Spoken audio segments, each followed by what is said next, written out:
नमस्कार दोस्तों, मैं पंडित गोपाल जी तिवारी अपने सत्य सनातन ज्ञान संगम चैनल पर आप सभी धर्म प्रेमी बंधुओं का स्वागत करता हूं। भक्तों, हमारे चैनल पर वेद पुराण की कथाओं का संग्रह हर दिन आता है। भक्तों, आज की कथा में समुद्र किनारे भगवान राम के द्वारा रावण को आचार्य बनाकर माहेश्वर शिवलिंग विग्रह की स्थापना के संबंध में है।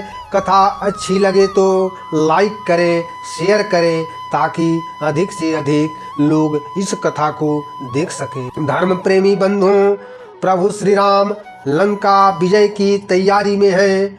सागर पर राम सेतु बनाने के पश्चात लंका विजय हेतु माहेश्वर शिवलिंग विग्रह की स्थापना करानी है। इस कार्य के लिए राम को कर्म कांड के एक आचार्य की आवश्यकता है जो शैव तथा वैष्णव दोनों परंपरा में पारंगत हो। श्री राम जामवंत जी से ऐसा आचार्य को लाने के लिए कहते हैं। जामवंत जी बोले, प्रभु, समुद्र तट के निर्जन वन में सिर्फ खूंखार जानवर और आदिवासी निवास करते हैं, उन्हें पारंगत आचार्य का पता कैसे होगा? प्रभु श्री राम बोले, आचार्य तो चाहिए। जामवंत के मन में जिस आचार्य का ख्याल आया वो विसर्वा ऋषि का पुत्र, पुलस्त ऋषि का नाती, मैदानों का जमाता, परम वैष्णव शिव भक्त राम का शत्रु था, वो रावण था। उस रावण पर विजय के लिए शिवलिंग विग्रह का अनुष्ठान, पूजन, अर्चन और यज्ञ होना था। जामवंत ने कहा, प्रभु, वो युद्ध तो उसी के विरुद्ध है, हम उससे क्या कहेंगे? प्रभु ने कहा, वही जो हमारी जरूरत है। रावण केवल शिव भक्त वैष्णव विद्वान ही नहीं, अति मानववादी भी था। वो त्रिकालदर्शी था। वह जानता था युद्ध में राम से जीतना उसके लिए असंभव है। जामवंत जी को आचार्य का निमंत्रण देने के लिए लंका भेजा गया। जामवंत जी बड़े भयानक आकार में बड़े, वो कुंभकर्ण से थोड़े ही छोटे थे। पहले हनुमान जी, उसके बाद अंगद जी लंका गए थे, जिससे राक्षस बहुत डरे हुए थे। इस बार पहाड़ जैसे बड़े भयानक शरीर वाले जामवंत जी को लंका भेजा गया। जामवंत जी हनुमान अंगद से विशालकाय और भयानक थे। यह बात लंका में फैल गई। पूरे लंका में भय का माहौल बन गया। जामवंत जी चले तो पूरा मार्ग सुनसान मिला। अगर कोई मिला भी तो राजपथ का मार्ग बिना पूछे ही बता देता था। प्रहरी भी बिना पूछे मार्ग बता देते थे। इस प्रकार जामवंत जी को किसी से मार्ग नहीं पूछना पड़ा। यह समाचार द्वारपालों ने दौड़कर रावण को बताया। रावण दौड़कर जामवंत जी के अभिनंदन के लिए द्वार पर आकर खड़ा हो गया। रावण द्वारा अभिनंदन के बाद मुस्कुराते हुए जामवंत जी ने कहा, मैं अभिनंदन का पात्र नहीं हूँ, मैं वनवासी राम का दूत बनकर आया हूँ। उन्होंने तुम्हें सादर प्रणाम कहा है। रावण ने आदर के साथ कहा, आप हमारे पितामह के भाई हैं, इसलिए आप हमारे पूज्य हैं। इस समय कृपया आप आसन ग्रहण करें, तभी मैं आपका संदेश सावधानी से सुन सकूंगा। जामवंत जी ने आसन ग्रहण कर लिया। रावण भी अपने स्थान पर बैठ गया। जामवंत जी ने पुनः कहा, वनवासी राम ने तुम्हें प्रणाम कहा है। वे सागर पर सेतु निर्माण के बाद यथाशीघ्र माहेश्वर लिंग विग्रह की स्थापना समुद्र किनारे कराना चाहते हैं। इस अनुष्ठान को संपन्न कराने के लिए परम विद्वान आपको आचार्य पद के लिए निमंत्रण भेजा है। रावण ने पूछ ही लिया, राम द्वारा शिवलिंग विग्रह की स्थापना लंका विजय की कामना से तो नहीं किया जा रहा है?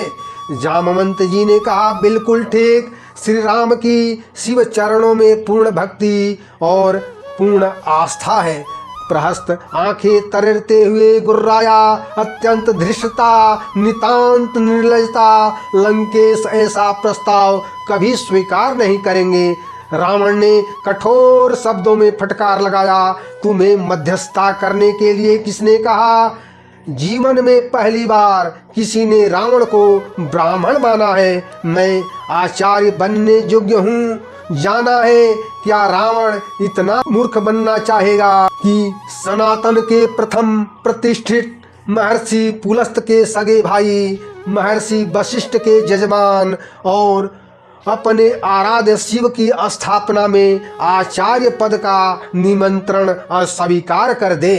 परंतु यह जांच करना तो आवश्यक है कि जब वनवासी राम ने इतना बड़ा आचार्य पद के लिए आमंत्रित किया है तो वो भी जजमान पद हेतु उचित अधिकारी है या नहीं। जामवंत जी, आप जानते ही हैं कि आप त्रिभुवन विजयी अपने शत्रु लंकापति रावण की नगरी में पधारे हैं। यदि हम आपको बंदी बना ले और आपको लौटने ना दे तो आप क्या करेंगे? जामवंत जी ठहाका लगाते हुए बोले, मुझसे युद्ध करने की शक्ति समस्त लंका के समस्त दानवों के संयुक्त प्रयास से भी नहीं है, परंतु मुझे न तो किसी प्रकार की विद्यता प्रकट करने की अनुमति है न आवश्यकता है। ध्यान रहे, मैं एक ऐसे उपकरण के साथ यहाँ विद्यमान हूँ जिसके माध्यम से धनुर्धारी लक्ष्मण सारी वार्ता देख और सुन रहे हैं। जब मैं वहाँ से चलने लगा तभी से धनुर्धारी लक्ष्मण वीरासन में बैठे हैं। उन्होंने आचमन करके अपने तीर से पशुपतियास्त्र निकाल कर संहार कर लिया है और मुझसे कहा है कि जामवंत रावण से कहना कि आप में से किसी ने भी दुष्टता करने की कोशिश की तो यह पशुपति अस्त्र समस्त दानव कुल के साथ पूरी लंका का संहार करने के लिए छूट जाएगा। इसलिए भलाई इसी में है कि मैं जिस उद्देश्य से यहाँ आया हूँ उसे पूरा करके मुझे सकुशल यहाँ से विदा करने का प्रयत्न करें। ये जिम्मेदारी रावण तुम्हारी है। ऐसी बातें सुनकर बलवान राक्षस भी थर थर कांपने लगे। पलस्त का शरीर पसीने से लदफद हो गया, लंकेश तक कांप गया। पशुपति अस्त्र का संहार एक साथ दो धनुर्धर नहीं कर सकते थे, भले ही वो रावण तथा मेघनाद के पास भी था। लक्ष्मण जी उसका संहार करके वीर आसन में तैयार हैं तो कोई दूसरा योद्धा उसका संहार नहीं कर सकता। रावण ने अपने आप को संभालते हुए कहा, आप पधारे जजमान, उचित अधिकारी है। रावण को दूत का संरक्षण देना आता है। राम से कहिएगा कि रावण आचार्य बनने को तैयार है। जामवंत जी को विदा करने के बाद रावण अपने सेवकों को आवश्यक सामग्री संग्रह का आदेश दिया और स्वयं अशोक वाटिका में पहुंचा। आवश्यक उपकरण जजमान यदि नहीं जुटा पाए तो वह आचार्य का परम कर्तव्य होता है। रावण इस बात को जानता है कि वनवासी राम के पास क्या है और क्या होना चाहिए। अशोक वाटिका पहुंचकर रावण ने सीता से कहा कि राम समुद्र तट पर लंका विजय हेतु माहेश्वर शिवलिंग विग्रह की स्थापना करना चाहते हैं और रावण को आचार्य पद के लिए वर्ण किया है। जजमान का अनुष्ठान पूर्ण हो, यह आचार्य का दायित्व है। सीता, तुम्हें पता है कि अर्धांगिनी के बिना गृहस्थ के सारे अनुष्ठान अपूर्ण रहते हैं। विमान आ रहा है, उसमें बैठ जाना। ध्यान रहे कि तुम वहाँ भी रावण के अधीन ही रहोगी। अनुष्ठान समाप्त होने के पश्चात यहाँ आने के लिए पुनः विमान में बैठ जाना। स्वामी का आचार्य यानी स्वयं का आचार्य यह जानकर जानकी ने दोनों हाथ जोड़कर मस्तक झुकाकर धीमे स्वर से स्वीकार किया। सौभाग्यवती भव कहकर रावण ने दोनों हाथ उठाकर आशीर्वाद दिया। सीता और अन्य आवश्यक उपकरण के साथ रावण आकाश मार्ग से समुद्र तट पर उतरा। आदेश मिलने पर आया कहकर सीता को विमान में ही छोड़कर रावण राम के सामने जा पहुंचा। जामवंत का संदेशा पाकर राम भाई और मित्रों के साथ स्वागत के लिए पहले से ही पधारे थे। वनवासी राम ने आचार्य रावण को हाथ जोड़कर प्रणाम किया। दीर्घ आयु भव, लंका विजयी भव, दशासन के आशीष वचन ने सबको चौंका दिया। सुग्रीव ही नहीं, विभीषण को भी उसने उपेक्षा कर दी। भूमि शोधन के पश्चात आचार्य ने कहा, जजमान अर्धांगिनी कहाँ है, उसे यथास्थान आसन दो।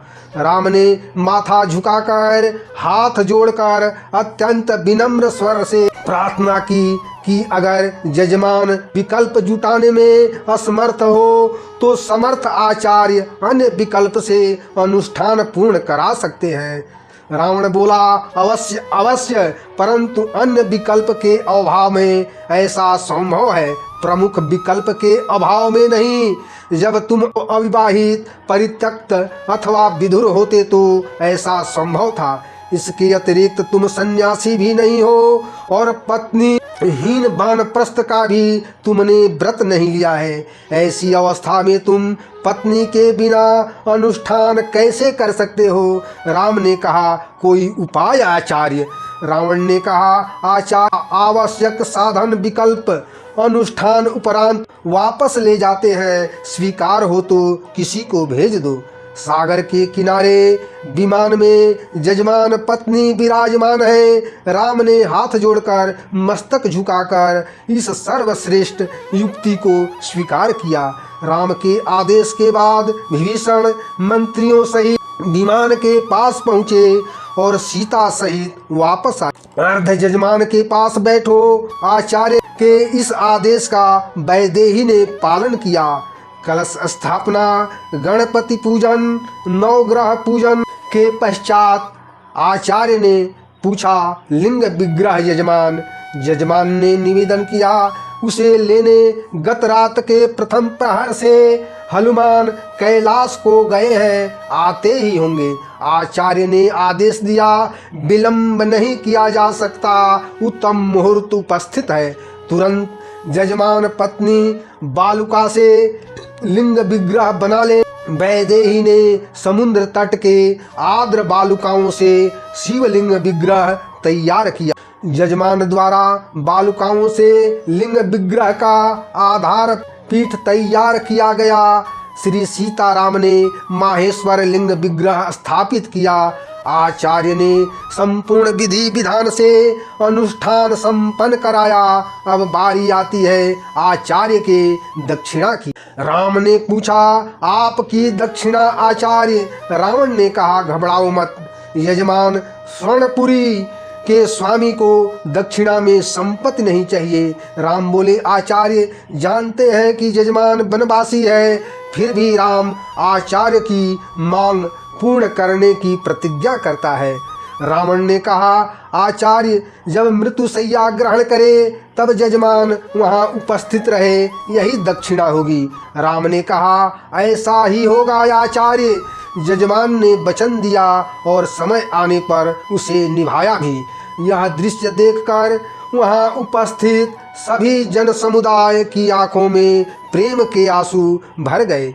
सभी ने सच्ची श्रद्धा से एक साथ इस अद्भुत आचार्य को प्रणाम किया। यजमान राम से भविष्य दृष्टा रावण ने जो दक्षिणा मांगी, उससे बड़ी दक्षिणा क्या हो सकती है? जो रावण यज्ञ कार्य पूर्ण करने के लिए यजमान की पत्नी को शत्रु की शिविर में ला सकता है, वह राम से लौट जाने की दक्षिणा कैसे मांग सकता था? अनुष्ठान उपरांत संपूर्ण कार्य पूर्ण होने के बाद रावण वचन के अनुसार वैदेही सहित पुष्पक विमान से लंका को लौट गया।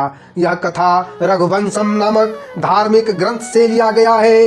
रामेश्वरम देव स्थान पर लिखा हुआ है कि ज्योतिर्लिंग की स्थापना भगवान राम ने आचार्य रावण द्वारा कराई।